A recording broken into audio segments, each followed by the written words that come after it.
Last March, with the coronavirus spreading uncontrollably across the United States, cyber soldiers released their own contagion by sabotaging a tiny piece of computer code buried in a popular piece of software called SolarWinds. The hidden virus spread to 18,000 government and private secret computer backdoor to networks the by way of one of 18,000 those infected software networks. updates. Microsoft has assigned 500 engineers to dig into the attack. One compared it to a Rembrandt painting. The closer they looked, the more details emerged. When we analyzed everything that we saw at Microsoft, we asked ourselves how many engineers have probably worked on these attacks. And the answer we came to from a tech was, company, well, a new certainly phone more or a than 1,000. laptop, you trust that that is secure when they give it to you. And what they've shown us in this attack is that is not the case. They have the ability to compromise those supply chains and manipulate whatever they want. Whether it's financial data, source code, the functionality of these products, they can take control. The hidden virus spread to 18,000 government and private computer networks by way of one of those software updates we all take for granted. The attack was unprecedented in audacity and scope. Spies went rummaging through the digital files of the U.S. Departments of Justice, State, Treasury, Energy, and Commerce, and for 9 months had unfettered access to top-level communications, court documents, even nuclear secrets. And by all accounts, it's still going on.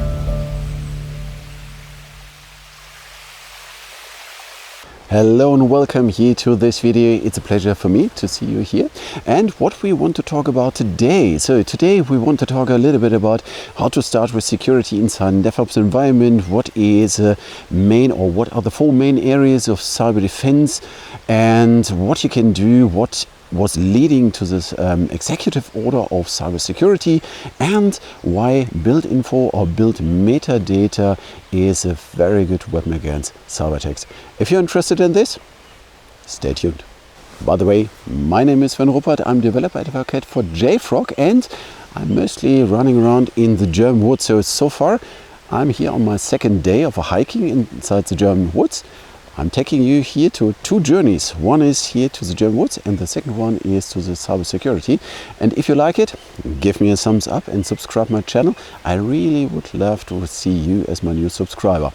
So, enough around, let's start. Okay, as a small appetizer in the beginning, I want to talk a little bit about what happened in the short past.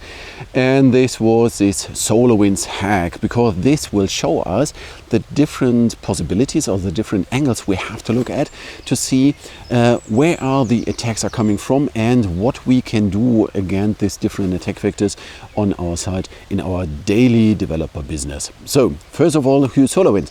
SolarWinds is a company in the US, and they have approximately 300,000 customers, and this is a regular software company.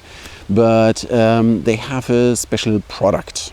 And what the product from SolarWinds? Well, the product from SolarWinds, what makes so interesting is that they are producing software to manage network infrastructure, and managing network infrastructure inside a company is a very critical part, because you have access to the whole communication part inside a company, and you can get all the information, you can redirect information, you can disconnect connections, and so on and so on. So the network infrastructure is a very, very critical part, and if you have software that's managing the network infrastructure, you need very high rights. So per definition, this is running with administrative rights, and if you are able to compromise this piece of software, you have a very, very good possibility to break into a lot of different subsystems. And this was more or less the case, but they not try to find a weak point in this software.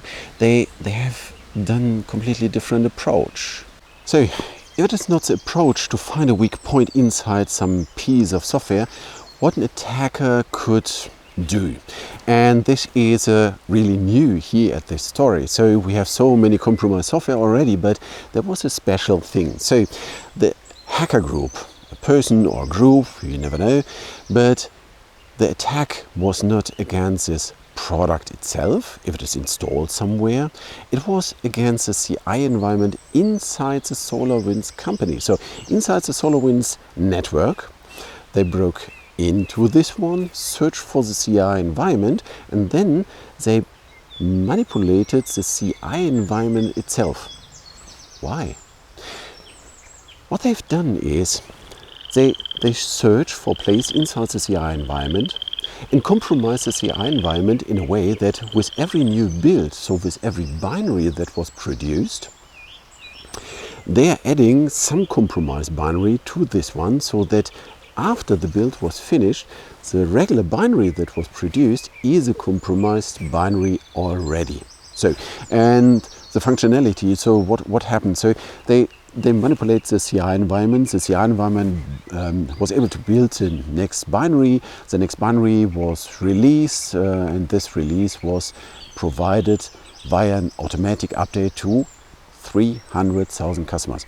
300,000 customers means that's not 300,000 servers are potentially attacked. No, networks. Every network will have a bunch of servers. So we are talking about 300,000 potential networks or network combinations or compositions that are attacked by this one. So what happened here? So they built this compromised binary, they pushed it to this automatic update stream, and approximately 15,000 to 20,000 customers use this automatic update to load this binary, to verify it's a binary that's provided by SolarWinds for sure, and then they installed it and updated their own installation of this Orion platform, so the product from SolarWinds.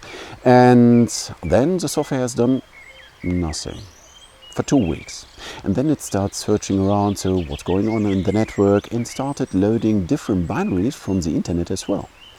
And with this, every infection by an SolarWinds or by the initial SolarWinds compromised binary was a different infection. So because if you have just one infection and you know, okay, this is the open door and you're closing this open door, it's fine. But this software was so cool that it was grabbing different binaries, started to install different things inside the network and so on. So every infection with the SolarWinds hack was completely different. So if you're removing the original SolarWinds infected binary, that's just closing the door, but you have a bunch of open windows. It's a nightmare. To get rid of this stuff, mostly what was necessary? Well, mostly it was necessary to destroy the whole infrastructure and start from scratch. And then make sure that there is no infected binary somewhere so that all this stuff could happen again. And then you must be able to identify this so that's never imported again. But we have a few different points now from the SolarWinds, and we have some reactions because this attack was so huge and the impact was really, imagine, potentially 300,000 networks infected. And what are the customers of this SolarWinds platform from the Orion platform? US governmental institutions, healthcare, banks, military, space, automotive, all these companies with huge networks because they need software to manage this huge network. So this infection, the SolarWinds hack, was really a nightmare. Okay, for sure. This SolarWinds infection was really a disaster, and it hits a lot of governmental institutions as well. So we have different departments. I don't know if it was defense as well, but it was definitely, infecting a bunch of different governmental institutions from the US government. So, and this was leading to a reaction, and this reaction was called an executive order of cybersecurity. So I'm not a US citizen, so if someone told me about there was an executive order, I had no idea what this means. So what is an executive order?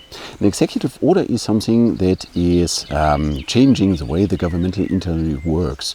It means the US president is able to give this executive orders, and with this executive order he's okay, let's describe it like the US president is like a CEO of a company, and inside this company I can't change the law from outside, so tax law or whatever, but inside this area of the law or all the rules, I can change the way the company is operating internally. So the internal processes I can completely reconfigure as a CEO. And this is exactly what a president can do in US. With these executive orders, he can't change law, he can't change the way taxes are calculated or whatever. But what he can do is he can define changes of internal processes, so how the IT is operating, how whatever thing is going on. So the internal way of operation, this could be changed by the US President, and the US President, Mr. Biden, has done it. So there is this executive order of cybersecurity. Before we are talking about the content of the executive order of the cybersecurity, we have just in mind that this is just switching the way the internal IT department is working. And I want to explain a little bit about the 4 different main areas you have if you're fighting against cyber attacks.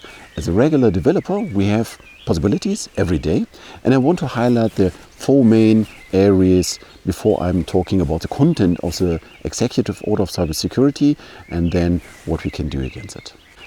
So I spoke about the 4 main areas or tool areas we have against cyber attacks, and the first one I want to highlight is SAST, the Static Application Security Testing. So what does it mean? Static Application Security Testing means that you are scanning in a static context all parts of your whole tech stack. So first of all, it makes no sense to scan just one layer or one technology. If you want to have really the full impact of all scanning technologies, you need the possibility, or you need a tool that will give you the knowledge or the information about the full impact graph. It means really of all tech layers. So whatever tool you're using, use a tool that is really able to scan all different technologies, not only one single technology. So static application security testing, what does it mean?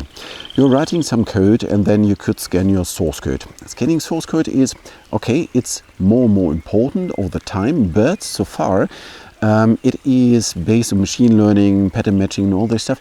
The technology is evolving quite fast, but the results are not really, they're not so strong so far. Yeah?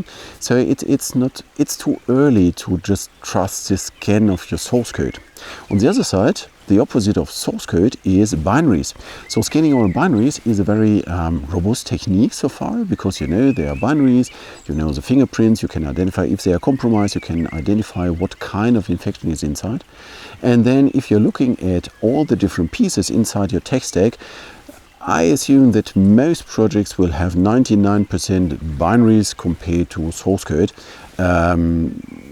Well, I will cover this in a few minutes, but so far as the static application security testing, what does it mean is it's scanning every single component.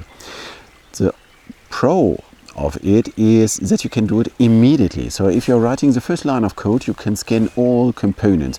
What are all components? Your libraries, your dependencies, operating system, compiler, tooling, CI environment, and so on. So all this stuff. The negative part here, the negative part here is that you're missing the dynamic context of an application. So you can scan configuration files, but you don't have the dynamic context of this. And then you don't know what it really means in production later. So you can guess, but you can't really verify it. So the static application security can start very early. You have a bunch of tools that can scan 100% of it. You're missing a little bit the dynamic context of the system, but it's a very robust and fast technique. And the next thing is the opposite of it, the dynamic application security testing. So what's dynamic application security testing? Dynamic application security testing is exactly the opposite of SAST, the static application security testing, because here we are doing this hack approach. So the application is running already, and then we try to break into the system. So we're looking at this facade. We have no clue what's internally used. We have no access to the internal components. We just see what is the API we can use to attack this system. Attacking this system means we need some defined attack vectors, and the most attack vectors are defined based on the most common vulnerabilities. The most common vulnerabilities are a definition of vulnerabilities of the most available system, or mostly available in web systems. So it means SQL injection, heap dumps, and so on and so on. So there's a list, and of these most common vulnerabilities, 10, 15, 50, whatever you want to have. But the main thing is here, you can start with just earliest if you have something that is running already, so it's way later inside your production pipeline or inside your product life cycle, because you need something that's running. The next thing is, it's good that you are scanning the dynamic part, but it makes just sense if it is nearly production. If you're running Dust on a test system, you're missing all the possibilities to identify if this is, for example, a weak configuration, do you have too many open ports, and all that stuff. So the runtime of Dust, and this is really a bad point, is exponentially, mostly exponentially. So it's really taking a lot of time. So because you need this system running, and then you need to really activate every single attack vector at once. So, and the system must be strong enough if you want to use Dust against it, so that's surviving. So it's a good and the bad thing. So you need to test it mostly in production, but on the other side, if production is surviving, then it's really good. But the main thing here is that you have mostly software as a service tools, so cloud providers, so your application needs via VPN or direct internet connection, so that you can use this software as a service approach. Then they are attacking a system, the whole thing must be installed already, it must be near as production as possible. And then it will take some time, you will have the feedback, but the attacks are mostly based on this most common vulnerabilities. Means if there is a new attack vector, the tools mostly not, they are not so easy to configure against new attack vectors. So it's mostly not possible to define your own attack vectors with this. There are some different approaches with this tool, so that they try to do with fuzzy logic or whatever, try to identify new attack vectors, but mostly they're based on the most common vulnerabilities. If there is a dedicated new attack vector, it will take some time. I assume that this provider of the software will try to update it as fast as possible, but again, this is quite late in the production. So we have Dust, static application security testing. We have dynamic application security testing. Dynamic application security testing, by the way, is not able to test 100% of your system. It's just able to test directly the functionality that's provided outside and indirectly all layers internally. And what would be the next step if you have the static one, if you have the dynamic one? What's the next one? And this is called IaaS, interactive application security testing. The combination of Dust and Dust is called IaaS, is interactive application security testing. And interactive application security testing means that you are mixing both approaches and adding new functionalities like this interaction part. So, it's done during the time. So you have first of all the functionality of the static application security testing. You have the functionality of the dynamic application security testing, but in an approach that you can do it inside your development environment or inside your CI environment. And it means that you have something like a security debugger. So you're running this application, you have access to all components doing the Dust part, you have the Dust part that is running with the most common vulnerabilities against your system, you are analyzing during this time this behavior of your system, and then you are manually defining new attack vectors. So you're really doing step A, doing step B, analyzing what's going on, try to break into the next layer and so on. So this interactive part is a very powerful part, and the combination of both is just a logical next point for sure. But if you want to have an effective IaaS, this interactive application security testing, you need some developers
These are testing, but now we are talking about protection, so runtime application security protection.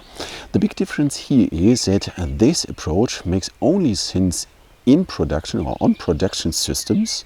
It's an agent-like approach, so you're adding an agent. This agent is adding something like debug information to your system, and then it's possible to identify an ongoing cyber attack.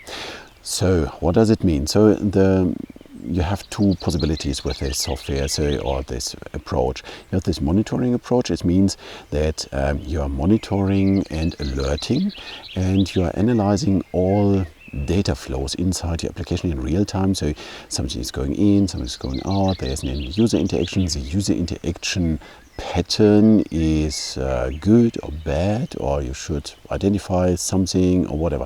So it's really analyzing with machine learning approaches what's going on in the system and try to identify this is an action that is not good, or there is a cascade of actions that are not really what's mostly going on here. So, and then you have the second possibility, not only alerting, you have the possibility to switch off automatically. So the system will identify there is something like a cyber attack. I will switch off the system now. So, and then it's just shutting down. So with this runtime application security testing, the approach itself is perfect. So I don't want to say something against the approach, but this approach is just possible inside productions. Makes just no sense in all earlier stages. So it's really late inside your production. And if you are identifying just there, you have a weak point, then it's quite expensive because you have to go to the earliest stage in your production and have to do all this stuff again. The next thing is that if you're using this RASP approach, it's not a good point to start with security. It's very good add-on to security, because quite often if you have developers or users of the system or administrators, then they say, okay, if there is something not good, this will catch all of this cyber attacks, and this is it's difficult and a dangerous mindset. So you have to be aware of this, that it could happen, and you have to work against this mindset inside your environment if you're using RASP tools. So RASP itself is perfect. But now we are coming more or less to the point, if you have these 4 different approaches, what should be the first approach if you start with security? What is the order to introduce different steps of this one? So we have now these 4 different ways, or these different strategies against cyber attacks, known vulnerabilities, unknown vulnerabilities, and so on. So it's now the right time to decide what is the tool you should focus on, or not really the tool, the technique you should focus on if you start with the cybersecurity or with a security topic inside your development chain. Having in mind what happened with the SolarWinds hack. So the SolarWinds hack, it was a hack against the CI environment, and with this we have 2 new dimensions to look at. First of all, you have to protect yourself against consuming compromised stuff, and on the other side you have to protect yourself against distributing compromised stuff. And this is really the new thing. So the attack against supply chain, so they're searching for multipliers, they're searching for weak point inside the supply chain to attack. Did you ever check your own CI environment against known vulnerabilities? Have you ever hardened your CI environment? Have you firewalls around your CI environment? And so on and so on. What's with your agents? What's with your compiler? Did you ever check if your compiler is not compromised? So all these different things we need to have in mind, because we have now attacks against all components inside the production line or supply chain. Okay, so if you're new to security, what would be the best place to start, or the best technique to start for this? Having in mind what you have. First of all, you have this runtime application security protection. This is definitely not the best place to start, or not the best tool to start, because it's in the end of your production line. And it's just identifying active cyber attacks, and then it's just too late. So the next thing is we have these 2 main areas, this static application security testing and this dynamic application security testing. The interactive application security testing is a mix of both. The interactive application security testing, okay, means that you need the knowledge of how to attack a system. I assume that for this you need dedicated people, or you need high-skilled or high-trained people to do this. If you don't have them, it makes no sense to do the interactive application security testing. So if the last two things that I hear left over is static application security testing and dynamic application security testing, my personal approach is always try to identify as early as possible weak points. It's like quality, it's like performance, it's like everything. So shift left with security. Shift left means that you start with security as early as possible inside your production line. And now comparing this Dust and Dust, Dust needs a running system already and is not able to look inside your system. So you don't have the full potential of finding all known vulnerabilities. On the other side, with Dust, you have the possibility to start immediately with the first line of code inside your IDE with a plugin to get all the knowledge about dependencies and this stuff, and you can fight against known vulnerabilities immediately. Having in mind that the amount of known vulnerabilities is way bigger than the amount of unknown vulnerabilities, it makes sense to focus first on known vulnerabilities. So what you need a vulnerability database that is a superset of different vulnerability databases. The different vulnerability databases must be merged. So we at JFrog, we know that whatever vulnerability database you're choosing, you have just a subset of vulnerabilities. So we have this approach of merging different vulnerability databases to build this superset. Okay, if you have this one, then identify what is better to focus on, source code or binaries. Source code is mostly a tiny part inside your whole application.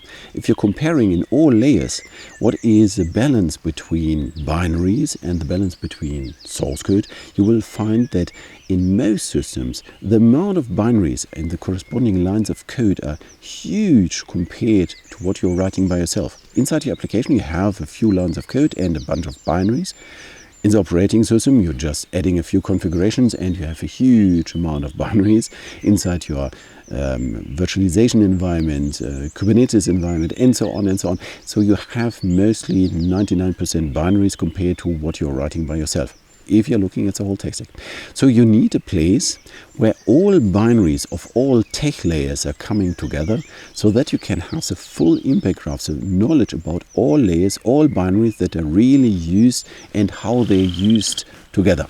And if you have this one, then with the knowledge of known vulnerabilities, you're protecting again the biggest part of vulnerabilities, and you're protecting the biggest part of your whole tech stack against these known vulnerabilities. So focusing first on static application security testing, because you can use tools, you don't need special knowledge about it.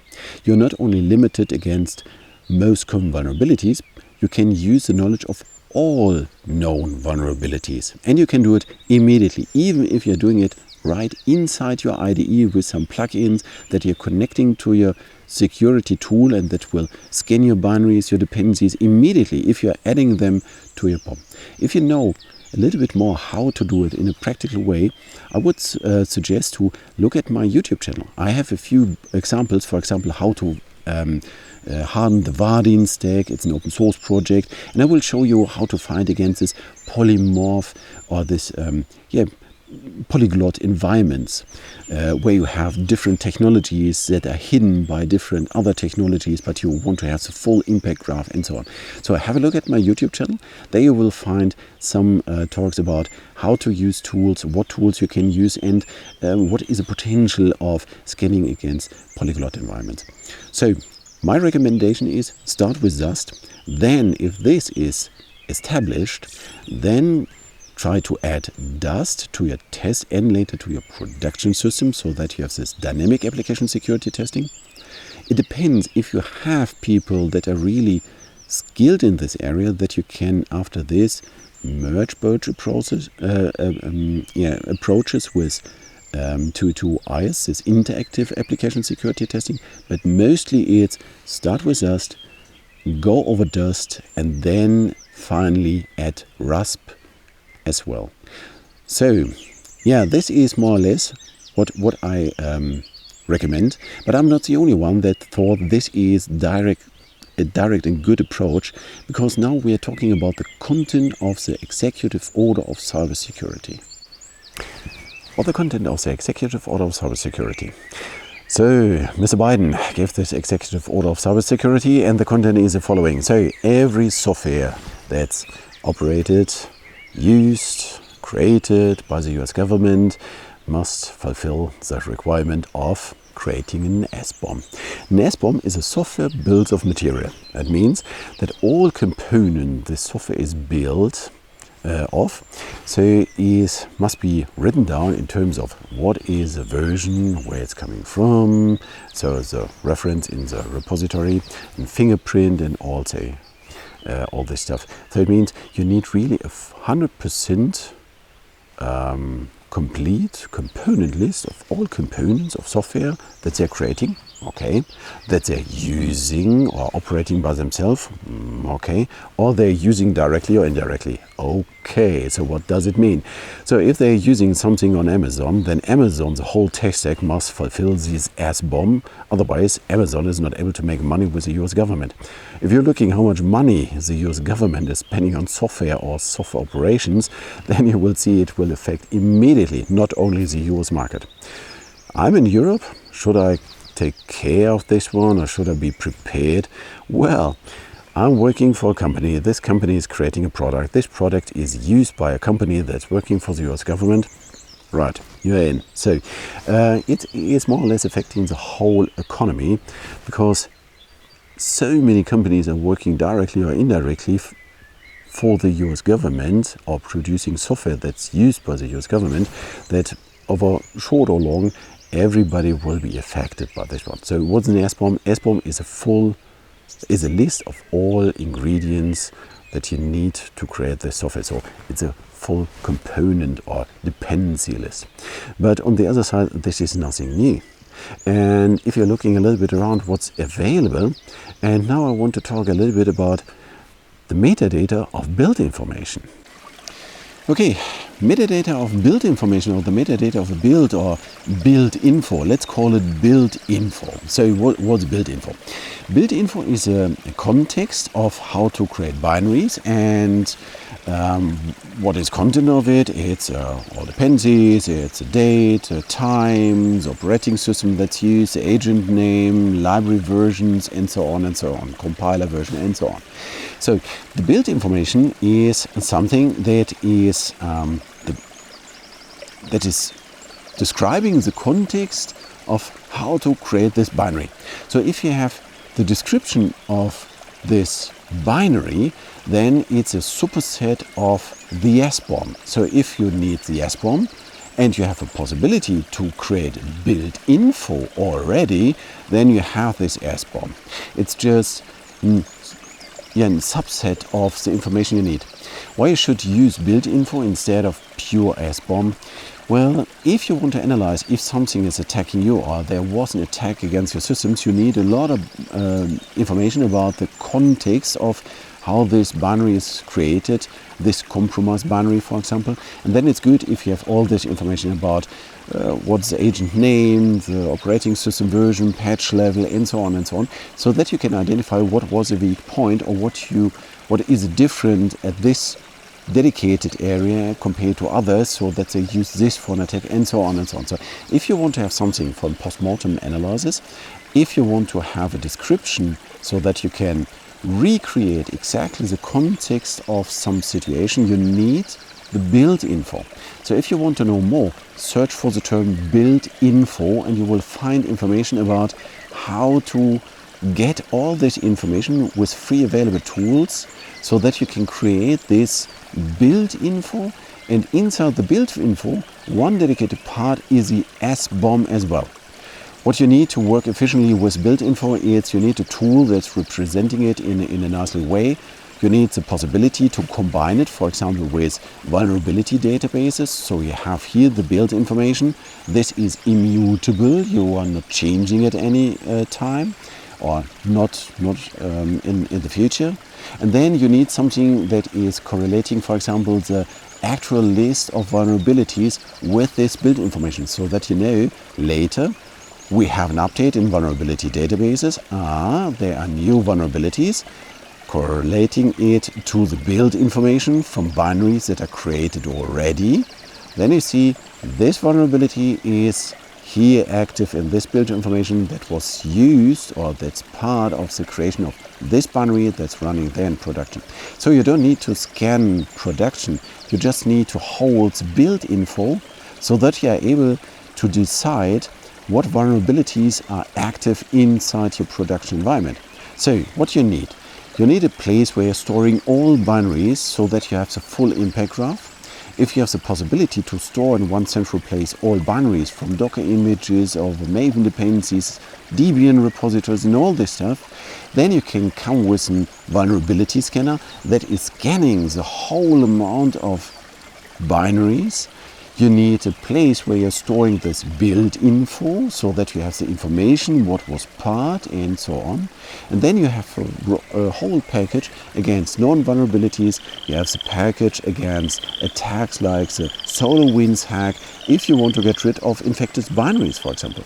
Because what you need to do is, there is a vulnerability, and then you need to know what are the places where the binary is used. So this jar is used in this web archive, is used in this Docker layer, is used in this Docker image, consumed by this Helm chart running there in production. So that is what I mean with a full impact graph. So everything together about this cybersecurity stuff, we have a huge amount of attacks. We have no attacks against the supply chain. Focus first on known vulnerabilities inside binaries, because with this you are protecting the biggest part and it's the fastest way to start. Then add the dynamic application security testing if you're doing this already, and maybe later the runtime application security protection if you have the possibility and the allowance to use agent-based approaches in production. On the other side, how to prepare for the SBOM?